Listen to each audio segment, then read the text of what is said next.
This is Chavo and Ice. These two play against each other a lot. They were playing last night, practicing against each other. You're going to see an excessively high amount of what I refer to as roommate reads. Even though Ice doesn't live with us necessarily, he will constantly do a lot of things that only people who've played each other a lot in conditioning situations will go for. Yeah, everybody knows that type of read that you're talking about. Though when you play your training partner and you both have decisions that you make against each other that you will never make against any other human on the face of the earth. Particularly a whole lot. Like that? Yep, opening up, and as well, a big thing you're going to see a whole lot of is baits into reflect, and a lot of Dragon Rushes coming in from Ice. It's going to be on Chavo to be the one to recognize those and get out of that situation. An unfortunate drop post-vanish there. Now, we saw Chavo doing that earlier. We've also seen other Bardock players today really using that spear as a, a mid to full screen get-in tool. He's got that 16 assist behind him. Such a great shell, Bardock 16. Oh, that's a bad situation there. Doesn't get the knockdown where he could have led to another mix-up and got the Bardock out of there. This is very much the best character in Chavo's toolkit in this 16, and it's going to be a target for Ice to want to delete. Just mauling this man right now. Gets hit with the third low. The Yamcha assist in the back, sitting there ready to help Ice get this hit confirmed on the homie. I say, he's just, if anything, I anticipated a swap, honestly, to get to the 16 at some point. He was able to get it regardless, and now Chavo's stuck with the Bardock and Vegeta against a very healthy team. Oh no, crossed himself up with the super dash. I'm sorry, I just can't, I cannot deal with this color of Kid Buu. Oh, I'm not a fan of it. It's The Simpsons. I know that it's also referred to as like the Poupon and all that stuff. But it's, anyways, so, you know what it reminds me of? Remember Sin City? Yeah. Yeah, that's what it reminds me of every time I see it. Jeez. All right, Chavo just jumping down with the aggressive option, and it worked out for him, so he can finally put some type of pressure onto Ice. You're going to see the swap out, and everybody's favorite, level 3. All right, so if Evo is any indication, we can expect Ice to wake up Spark or some other big defensive choice to, I suppose, nothing. See, that's what I'm talking about. There's Ice, the roommate read. Yep, Ice opting instead not to blow the Sparking because he was trying to respect maybe an option or guess where he was going to go, and Chavo just throwing it all out the window with an empty hop Dragon Rush.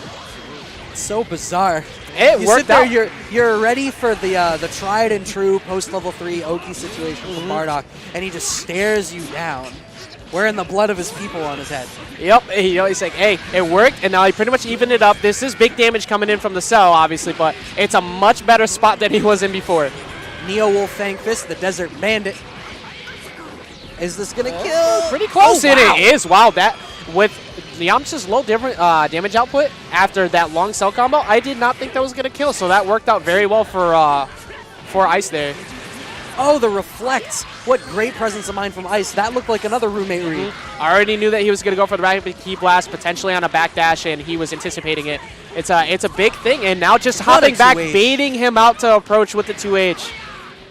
Now, does Chavo wake up Spark here? He does. I respect that decision. You definitely don't want to eat another mix-up and potentially die. Opting to empty jump gets himself out of there, so luckily didn't get mixed up again. Now, Ice's team, I had alluded earlier that some characters are pretty good at front-loading their damage to deal with sparking. Cell's level 1, another one of those supers. So he could potentially damage through Chavo's sparking if he gets another hit. He can, and Chavo's pretty much one interaction away from death, and that's going to be game 1 going to Ice. Great composure from Ice, regardless of when Chavo would get out of those situations. He was still kept exerting that pressure. It was like, you know what? I know where you want to go. I know some of your routes. I'm going to keep hunting you down until you open me back up. And that's the varying shifts in momentum from that game are so interesting because obviously Ice got the better of him in the beginning. Chavo was able to rally, and then Ice had to rally again himself behind the Yamcha at the end to make that work for himself. As you saw, Chavo anticipating the lights on the first jump out, but he didn't have anything prepared for it, and Ice just continuing to put the pressure on, and we're actually going to swap back into the 16 again. Now, this is the same thing that happened in the last game, although obviously Chavo wasn't stuck in the corner that time. There it is. I said shades of game 1. Yep, a whole lot of jumping in and baiting out reflex. You can see that a lot more. Opting to level 3. As I said, he just wants one more interaction to be able to delete the 16. It's a big problem picture for Chavo. And there it is again. We saw Ice doing this earlier with the meaty Kamehameha into Kid Buu just to generate that plus frame situation for himself. This is pretty much a dead 16 at this point here. Oh, actually, just barely living. And gets him out, but that's going to be a swift 2H. Knew that was coming. he was anticipating he probably wasn't going to blow his spark in. Now Chavo just pretty much needs to keep him in there and try and get as much life out of this as he can. There's another reflect bait. You've got the read. I tell you, it's going to be the story of this match. It's going to be on Chavo to make the adjustment off of that. Now, when they play, who ordinarily gets the better of whom? It's relatively even. It just depends on how good Ice is establishing his mix-up game in the corner, just like on those reflect reads. But when Chavo gets rolling, it's really hard to stop him, and Ice normally can't deal with that pressure. So far, looking almost exactly the same as the first one. Potentially going to lose the cell, but reflects his way out of there. Had the answer, but nothing off of it. He had the bound, one of the best auto combos in the game, Bardock's. For that very reason, the second hit of that auto combo being another bound ground bounce gives you hit confirms in the weirdest of situations. Such a great mash out tool, and the ability to convert off pretty much anybody's mistakes just from that. Good block on the cross up. Goes for the frame traps on the 5H. Chavo ready for it, doesn't swing through. Yeah, this is not a match that you're going to be expecting a whole lot of patience from. Both of them just kind of mauling each other, staying in, trying to establish first dominant pressure, but good defense pretty much over the last 35, 40 seconds between both of them. Now Ice has not gone for cross-up in a fair bit now. And Chavo blocking again, getting through the stagger pressure. Looks like he was anticipating, but he opts not to go for the 5H, and Chavo's looking like he's starting to get a hold of the pace that Ice is playing at here. Oh no, that's an unfortunate drop from Chavo, but he's able to capitalize on the scramble. Yeah, gets him back again. He has plenty of meter to cash out here. Opts to go for the level 3. I don't think that's going to kill. It's not going to kill. I'm surprised he decided not to go for a knockdown into Bardock level 1. He has to guess correctly. Reflects his way out of there. You know what I bet it was? Vegeta assist wasn't ready. He couldn't double Bardock super, and he didn't want to put Vegeta on point. Okay, good point. Yeah, the fact that I definitely missed the Vegeta assist being on cooldown, but this is a bad spot now because Yamcha's going to get that health back, and Chavo walked away without taking a character. Now, you had said earlier about setting up the pressure game in the corner. Ice has Chavo in the corner.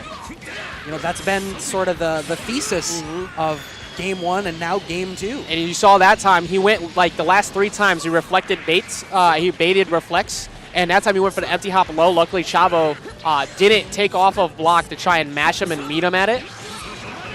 The backdash there, ready for a sparking or some other big defensive choice. That's the second time now that we've seen him reflecting cell and not ready to capitalize against the 2M, getting struck out of it anyway. Yeah, I think he probably in his head was thinking Rebellion, Spare Punish, and decided to forget about the other 2 portions, but got them to get the spark in there. This is a bad spot. He has a huge amount of damage he needs to establish. He can do it by just getting repeated level 3s. It's not undoable, but it should be number 1.